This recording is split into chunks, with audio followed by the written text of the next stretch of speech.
ప్రియమైన సహోదరి సహోదరులారా, మీకు శుభవార్త. 2025 సంవత్సరంలో మొత్తం 365 అంశాలను మీతో పంచుకోబోతున్నాము. జనవరి 1వ తేదీ నుండి ప్రతిరోజు ఒక అంశము మరియు దానికి సంబంధించిన వాక్యమును పంచుకుంటాము.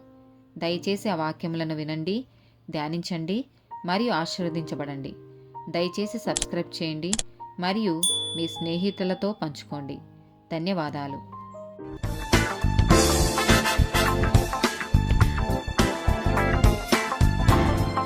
88th డే టాపిక్ వికలాంగులు. లేవియాకాండము 19వ అధ్యాయము 14వ వచనం. చెవిటివాని తిట్టకూడదు, గురుడివాని ఎదుట అడ్డము వేయకూడదు, నీ దేవునికి భయపడవలెను, నేను యెహోవాను. ద్వితీయోపదేశకాండము 27వ అధ్యాయము 18వ వచనం. గురుడివాని త్రోవను తప్పించువాడు శాపగ్రస్తుడని చెప్పగా ప్రజలందరూ ఆమేన్ అనవలెను. యెషయా గ్రంథము 35వ అధ్యాయము 1 నుండి 6 వచనాలు.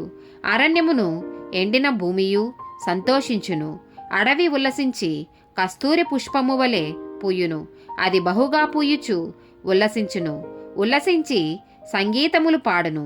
లెబానోను సౌందర్యము దానికి కలుగును, కర్మేలు షారోనులకున్న సొగసు దానికుండును. అవి యెహోవా మహిమను, మన దేవుని తేజస్సును చూచును.